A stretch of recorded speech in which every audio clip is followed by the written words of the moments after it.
Santi Cazorla gave an interview in Spain during the international break talking about just the detail of what he's been through in the last year or so. I mean, it sounded horrific from what he was describing. It is. Honestly, it is. I mean, is it maybe the worst injury you've known? Yes.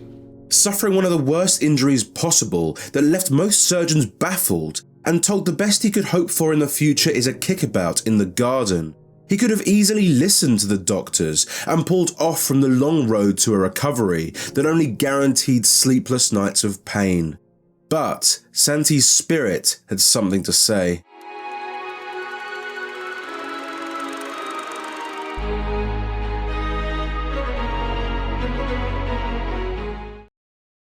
Let's go back to 1984 in Llanera of Spain's northwest. Santiago Cazorla Gonzalez started at Real Oviedo before Villarreal swept him up ahead of his 18th birthday. Part of a memorable yellow submarine team, he was working alongside one of the great playmakers in Juan Roman Riquelme and under Manuel Pellegrini, who led them to the now abolished UEFA Intertoto Cup. Often a sub, Cazorla, at just over 5'4", was pushed to the wide roles in midfield, where he couldn't show off as much, and was sold after 2 seasons, shipped off to Recreativo Huelva on the other side of the country.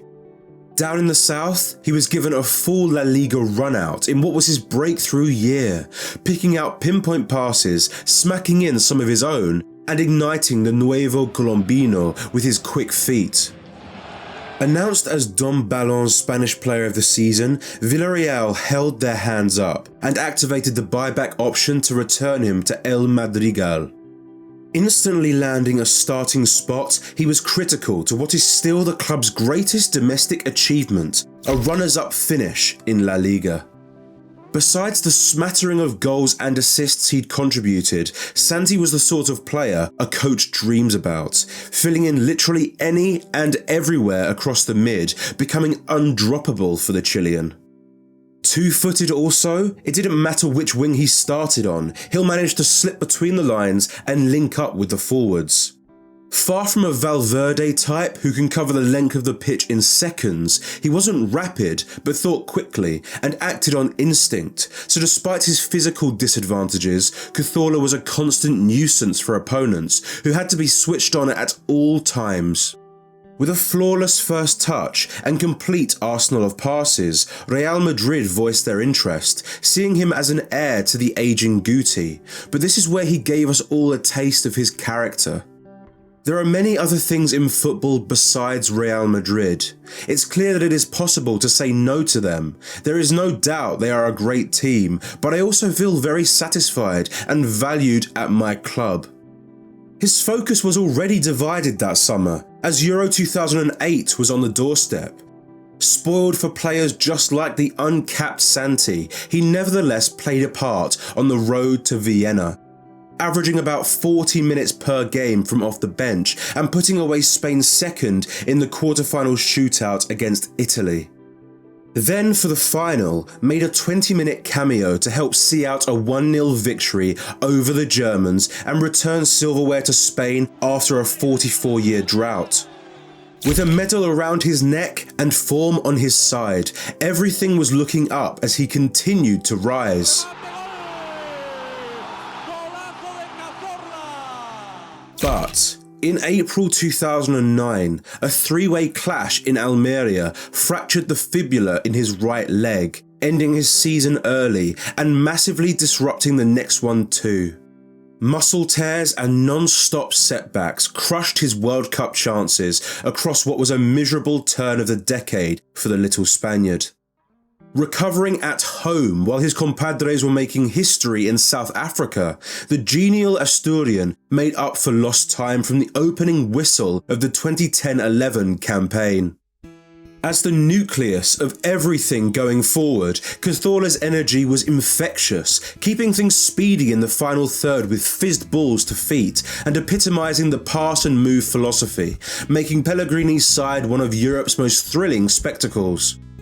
Breaking 50 showings that season for a first time ever, Malaga, fresh off a recent financial influx, offered Villarreal an irresistible €21 million.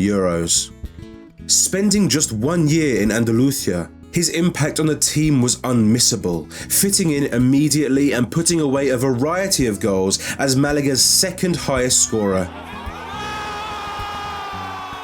He couldn't escape the headlines as the Southerners qualified for the Champions League for a first time in their history. But the new owner, Abdullah Al Thani, had been a little too loose with the credit card, and the list of debts was stacking up. Their stars were there for the taking. Needing to fill a Fabregas-sized hole, Arsene Wenger exploited Malaga's desperation and in the wake of another Euros triumph, flew him to North London. Adjusting seamlessly to a league, country, culture completely alien to him, Santi's versatility wasn't just on the pitch. Deployed as the 10 in a 4-2-3-1, his role was more central, which only optimised his influence, drifting into the box much more, which only meant one thing. 24 English contributions at a 50-50 split between assists and goals. He was also their hardest worker, appearing in every single league game, yet never letting performances dip. Thus the fans voted him their player of the season. It was a year that couldn't have gone better for Santi. Ticking every box for the Frenchman and feeling warmth from the Emirates, he'd reiterated the cultural change that the Premier League was going through, transitioning from a tough division to one where a diminutive Spaniard can outplay all. Craving more of Cazorla, the Londoners were sad to see him rested early into the next season. But much like the player, they had no idea how bad things were. Picking up a knock away on international duty, it didn't deter him from playing a full 90, even though, unknowingly, a small bone in his ankle had been cracked. Recibo una patada en el tobillo y desde ahí pues empiezo a tener problemas, ¿no? Sí es verdad que no me impiden jugar, pero cada día empiezo a tener dolores. Refusing to fuss as anything but a prima donna, the Spaniard kept his nose to the grindstone and a smile on his face as he internalized the pain of bacteria eating away at his Achilles tendon. Santi's poker face was so good that for the next 3 years he concealed his pain, appearing over 100 times in the red and white. With every game he played, Arsenal's love for him deepened. Worth the entry fee alone, his low centre of gravity and utter ambidextrousness gave him balance on the ball that was addictive to watch. On the brink of losing it, he always got that extra touch to nutmeg his marker, and his rapid, nimble feet could sit down even the best centre-halves. The sort of guy that would cause headaches in a five-a-side, his awareness and reflex time was godly, and always keeping the ball close enough, like on a string, on his day he was impossible to dispossess. The pinnacle of his spell with the Gunners was that glorious free kick to commence a comeback against Hull City for the FA Cup in 2014. Then doing it again with his other foot 3 months later for the Community Shield. This exact domestic double was repeated within 12 months, bringing his English trophy haul to 4 before these long-delayed issues caught up to him. Ludogorets visited the Emirates in October 2016. The Spaniard pinged an assist through to Mesut Ozil for their 4th in an eventual 6-0 demolition, triggering a pain in his ankle that even he couldn't cope with. Booked in for surgery, it didn't work. Every time they sewed him up, the wounds would reopen, enduring 8 operating theatres in a year. This was when they found the bacteria that had been gnawing at his tendons and had left his bone like plasticine. El doctor ha operado muchísimos jugadores, muchísimos casos, y creo que no tiene ningún caso como el mío de que 2 bacterias coman 8 o 10 centímetros de tendón de Aquiles, ¿no? The gangrene was so severe he could have lost the leg if it wasn't for Dr. Miquel Sanchez, who cleaned up the infection and reconstructed his tendon, then bandaged it with a skin graft from his forearm. Tengo partes del cuerpo donde me han puesto piel del brazo en el tobillo y piel del muslo en el brazo, ¿no? Entonces es un pequeño puzzle, ¿no? Tienes piezas del cuerpo en todos lados. What was initially thought to be 3 months turned out to be 2 years, extended by a grueling rehabilitation, during which the inner workings of his leg came undone. Wenger had given him a fresh contract so he could continue getting paid while recovering. But when he stepped down after 2 decades in charge, Santi's future was in limbo. Now 32, retirement was the recommendation, but the inner fire was still roaring, and those magical feet were homesick.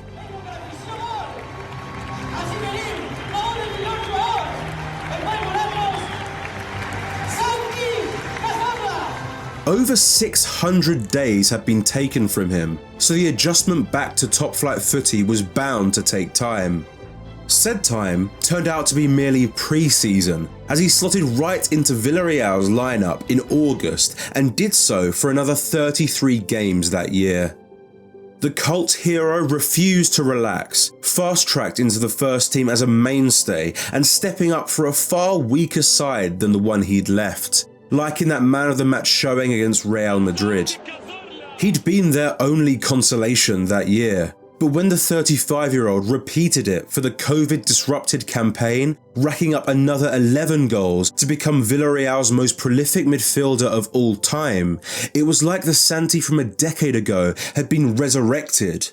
So the guard of honour that closed his 3rd chapter in the yellow shirt felt too soon. Y espero que no sea un adiós como fue la última vez en la última despedida que hice, sino un hasta luego.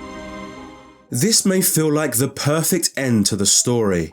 A Rocky-like rise to the top, the adversity to sink him back down, and the homecoming as a hero. The theme of Santi Cazorla's career is not knowing when to call it quits.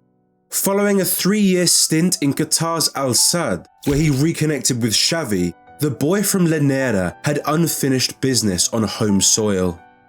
The game is short of heart these days. The sort of heart that stops a 38-year-old from hanging up his boots and sunbathing in the Middle East so he could come back to the club he kicked things off at. The heart that buys shares in their hour of need, waits to see out his contract and join on a free, only to accept minimum wage and 10% of his imaging rights, demanding the other 90 go towards academy development.